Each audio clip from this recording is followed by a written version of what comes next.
Պարոն Քոչարյան, շատ էական է նաև հասկանանք, թե ինչպես հաղթեց իշխանությունը, եթե կարելի է դա հաղթանակ որակել, եթե նույնիսկ 50+1 չունեն,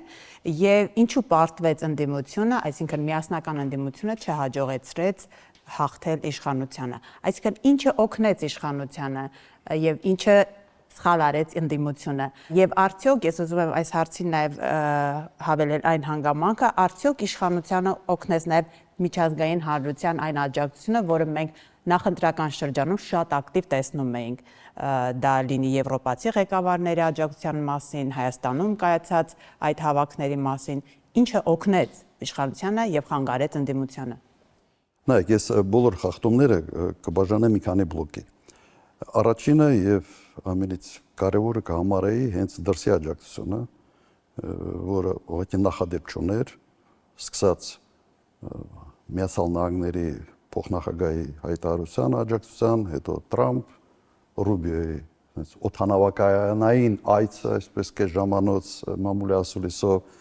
Եվրո հանձնաժողովի նախագահի հայտարարությունները, տարբեր եվրոպական երկրների առաջնորդների, Մակրոնի ուղղակի նախադեպը չունեցող միջամտություն ընտրություններին, ես երևի մեծ փորձ ունեմ քաղաքականության մեջ, այդպիսի բան երբեք չի եղել։ Եվ միայն այս բլոկը արդեն բավարար է համարել, որ միջամտությունը եղել է այն աստիճանի, որը կարող էր ունենալ ազդեցություն վերջնական արդյունքների վրա։ Սա մեկ բլոկ։ Երկրորդ բլոկը սա նախադեպ ծախսերն էին բյուջետային, որոնք կարելի է հանգիստ համարել բյուջետային կաշառք ընտրողների ընտրական process-ի ժամանակ։ Եվ հատկապես կենսաթոշակների այդ բարձրացումը, որը նախատեսված չէր բյուջեով։ Վերջապես, եթե այդպիսի բան պլանավորում եք, դուք կարող եք դա նախատեսել բյուջեով, նախատեսված չէ։ Հակառակ այն ժամանակ Նիկոլ Փաշինյանը ասաց, որ թոշակառուին 10,000 դրամով ավելացնեն, չէին իմանալու թե ինչ անելու, եթե հիշում եք։ Հետո այդ ավելացումը, հետո տարբեր կարգի հարցերի լուծում, այսպես ասենք, ոտի վրա։ Օրինակ, արձակուրդում գտնող վարչապետը հանկարծ վարորդական իրավունքների բալային այդ համակարգի հետ կապված դժգոհության հարց է լուծում արձակուրդում գտնող վարչապետը։ Սա ուղղակի վարչական ռեսուրսի չարաշահում է ակնհայտ եւ համարում է, որ սա պետք է քրեա իրավական նաեւ գնահատական ստանա եւ ոչ միայն սա։ Սա երկրորդ բլոկն է եւ տարբեր գնահատականներով սա մոտ 1 միլիարդ դոլարի չափ գումար է նետվել, որի մի զգալի մասը նախատեսված չէր բյուջեով։ Եվ սա կարելի է համարել բյուջեի այսպես չարաշահում ընտրական գործընթացներում։ Բյուջետային ոլորտի աշխատողների վրա ճնշումը, որը բազմաթիվ էին, համատարած եւ նույնիսկ դիտորդները դա արձանագրել են։ Եվ վերջապես այն բռնաճնշումները, որը եղան ընդդիմադիր գործիչների նկատմամբ, կալանավորումներ, ձերբակալություններ շատ էին։ Նախադեպ չունի այսպիսի ծավալները, նույնիսկ ես ավելին կասեմ, Հայաստանում բոլոր տեղի ունեցած ընտրությունների ընթացքում միասին այդքան կալանավորումներ, ձերբակալություններ եւ քրեական գործեր չեն հարուցվել, ոնց որ միայն այս ընտրությունների ժամանակ։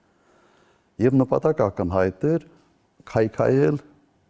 ընդդիմադիր շտաբերի աշխատանք, կազմալուծել այդ շտաբերը եւ ըստ էության խաթարել իրենց աշխատանքը։ Միայն այս բլոկը արդեն եւս բավարար է ընտրությունները ոչ լեգիտիմ համարելու համար, որովհետեւ այս գործողությունը ակնհայտ ազդել է վերջնական արդյունքների վրա։ Հիմա դուք պատկերացրեք այս 4 գործոնը միասին։ Չեմ ասում նույնիսկ ավելի փոքր հանգամանքները, օրինակ հանրայինի ակնհայտ կողմնակալությունը, հանրային հեռուստատեսության ակնհայտ կողմնակալությունը, բայց դա ասած միշտ էլ եղել է այս կամ այն աստիճանի։ Ես ասում եմ այն գործոնների մասին, որոնք երբեք այս ծավալի, նույնիսկ մոտիկ այս ծավալի չի եղել։ Եվ հիմա վերցրեք համակցված այս ամբողջը միասին։ Եվ սա իհարկե բերում է մեկ եզրակացության, որ այս ընտրությունները չեն կարող համարվել լեգիտիմ։ Կարող է ձեր հարցի ինչ-որ մի մասի չպատասխանել։ Ուղղակի հարցից ձեր պատասխանից մի հարց, եթե ըստ էության չենք համարում լեգիտիմ, գիտենք, որ դուք դիմել եք Սահմանադրական դատարան վիճարկելու ընտրությունների Դիմելու ենք, դիմելու եք։ Ինչ ակնկալիք ունեք Սահմանադրական դատարանում, մենք գիտենք, որ այնպիսի արդեն դատավորներ կան, որոնք իշխանություն էին մի ժամանակ, ընդ որում կուսակցական էին, եւ հիմա դարձել են Սահմանադրական դատարանի դատավոր։ Ակնկալիք չկա, բայց այս process-ով մենք պետք է անցնենք, որովհետեւ Սահմանադրական դատարանի նիստերը բաց են, եւ մենք այս ամենը պետք է ցույց տանք եւս մեկ անգամ մեր հանրությանը, թե ինչ է կատարվել ընտրությունների ժամանակ։ Միջև ընտրության օրը եւ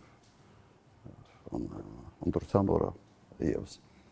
Հիմա սա է լինելու։ Ակնկալիք, ես օրինակ ակնկալիք չունեմ, բայց այնուամենայնիվ պետք է դիմել այս ամենը ֆիքսելու համար։ Բաժանորդագրվեք Արմատ մեդիայի ալիքներին YouTube-ում, Facebook-ում, Instagram-ում եւ Telegram-ում։